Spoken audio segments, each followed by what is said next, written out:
Why you gotta treat me like you do? You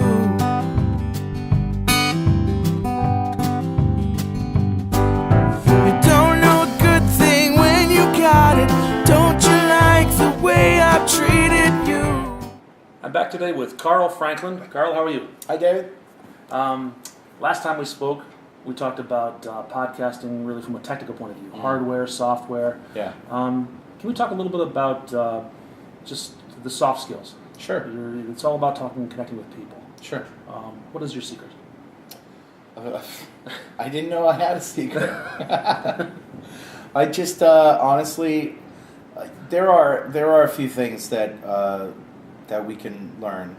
When I've been listening to public radio like my whole life, and so I grew up with the Car Talk guys. I love those guys. And the thing you can say about them is they're really smart, but they don't let you know it. You know, they play dumb. They really play dumb, and you know, and it's fun. And they're always talking about their lousy show, and I'm not suggesting that everybody should do that, but really, you as the guest, your job is to really to make your guests comfortable and bring out from them what it is they're trying to say. Sometimes they're too nervous. You know, we've actually had to stop shooting sometimes and, you know, let somebody just talk to them and get them warmed up a little bit before we start talking, just so that they get comfortable. I've also heard a lot of podcasts where the host feels like they need to let everybody know that they understand what the guest is talking about, you know, even sometimes more than maybe the guest knows what they're talking about. And I just think that's a mistake. I wouldn't even go there with a guest. I mean, let them say what they need to say. We like to be, and I like to be, a sort of a clarifier. I'm thinking about it as if I was listening in my car, and if I have a question, you know, I want to ask the question, because if I don't understand it, chances are somebody else doesn't either. So I try to be a surrogate for the listener. So you pretend you're a little bit dumber than you really are. Yeah, most of the time. Even if you know what a concept is or a term is, you ask them to explain it. Absolutely. And, you know, in the business, that's called lobbing a meatball, you know. So what is this all about, really? You know, or a question like, you know, so if X, then you wouldn't necessarily want to do that, right? You know, and of course that will then launch, yes, absolutely, because, you know, so the idea is just to realize that it's not about you, it's really about trying to get the guest to bring forth what it is they came to say. So, you know, that's making them comfortable and making them realize that you're not challenging them. Right. That you simply just want to know what it is they're talking about. Now, do you write down your questions ahead of time, or do you write down the opening question, or Never. There's no scripting at all. Never. And so all the questions are just spontaneous. And what about the fights when they throw chairs? Is that real? Am I thinking of a different show? Yeah. There were a couple of shows that we did where the guest wanted you know, talking points, and specifically wrote out questions, like 15 questions for us, and expected me to, and I think it was just me back then, I can't remember. I always had a co-host, so it wasn't. I can't remember if this particular show, and I'm not going to talk about that particular show. Okay, I've been listening about 4 years. You've always had Richard Campbell as your co-host. Yeah, but it did happen a couple of times where, you know, and it always sounded bad. You know, it always sounds like an infomercial. You know? Yeah, I wasn't really thinking of a scripted show. I was thinking more of an outline. I yeah, do that we have talking points. We have things that they want to cover, and it'll always usually come up in conversation anyway. But we do, you know, when a guest comes to us, they have stuff that they want to talk about. We always nail those points. We just do it in a way that is natural. Okay. You know, we don't try to force it. We don't go down the list, you know, unless sometimes we do.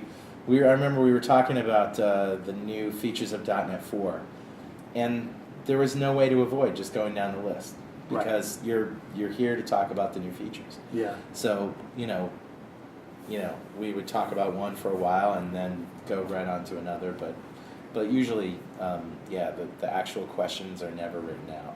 Okay. And you have a lot of, you're actually friends with a lot of your guests. Yes. I know you have a lot of people Yeah. come back and they, Yeah. and you've got that banter. Yeah. That's a big part of your show, I think. I think so. And I think it speaks to programmers who work in relative isolation. You know, they tend to be our biggest fans. Mhm. You know, not that developers are all antisocial. They're not.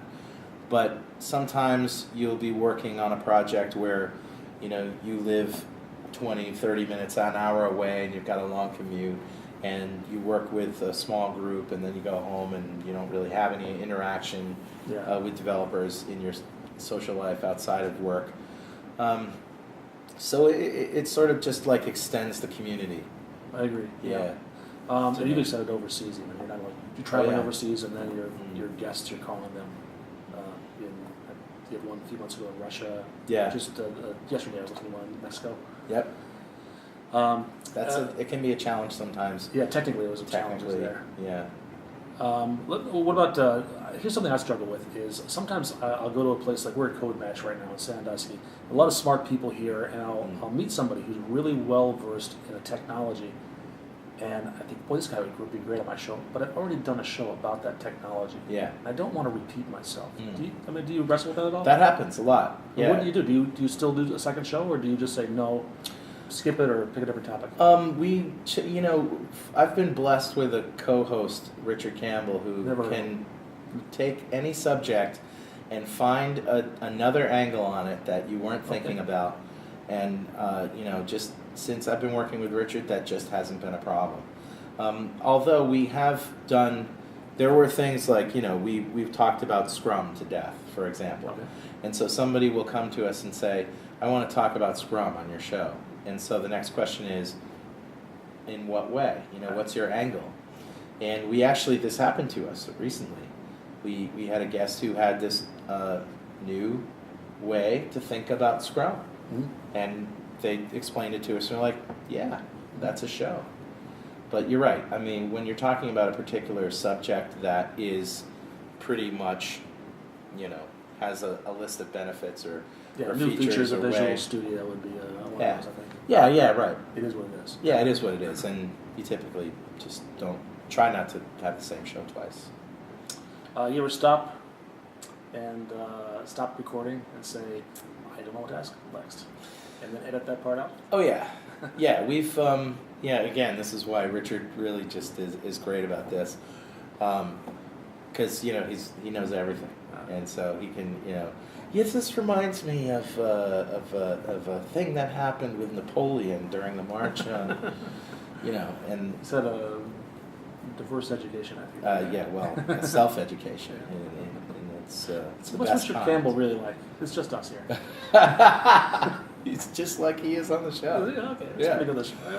Yeah, I mean, I learned about Richard by sitting at a speaker's dinner, and he was the loudest one in the room, and he was talking about the coolest stuff. He was talking about water cooling his PC and flying cars. He's I a was storyteller. like, you gotta be on my show.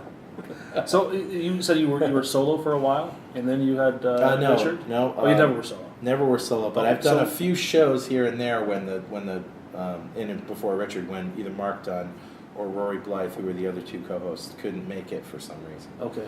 But no. What's the co-host. appeal of having? I've never had a guest host.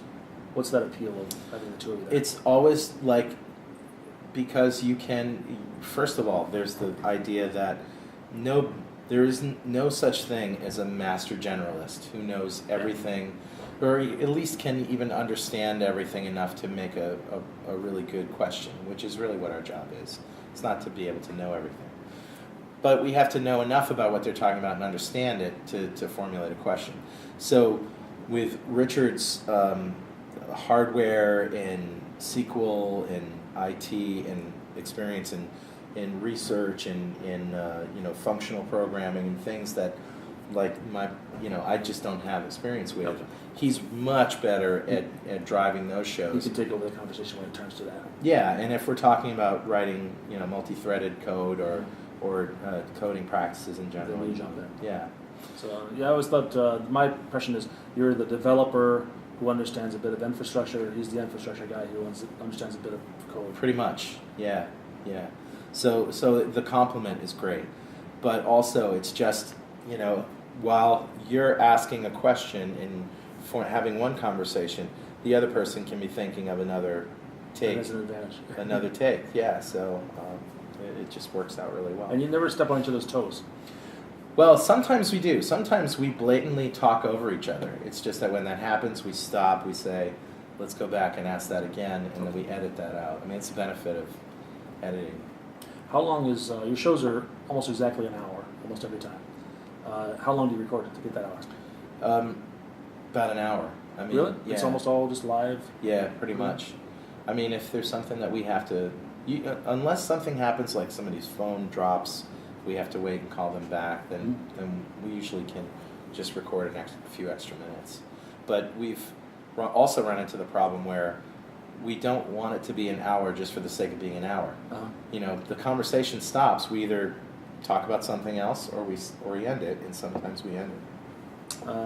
Yeah, I was thinking of the Rob Connery show the other day. Yeah. We guys just chatted for an hour. Yeah. You sort of had a topic, right. but you exhausted that pretty quickly. And Yeah, just that's chatted. right. And it was a good chat. It was a good chat. We needed yeah. to have that at That's that point different. in That's a time. different angle for your show. Usually, you have one topic you kind of stay.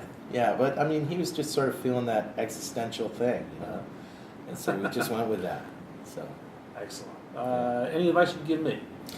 I haven't heard your podcast. I'm sorry, or seen the video, but I just think being genuinely excited about what you do and about what your guests do is going to be infectious, and that's just general advice for anybody who's doing this. Well, that's good advice. I'm going to edit out the part about how you haven't seen my podcast, though. Okay. Carl Franklin, thank you so much. Thank you. Appreciate your time. It's a pleasure to be here. Oh, here I go, and baby, I ain't coming back. I ain't coming back. I ain't coming back. I ain't coming back. I ain't coming back.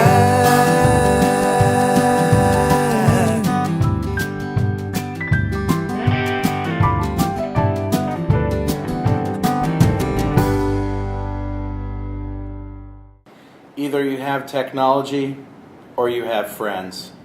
Choose one.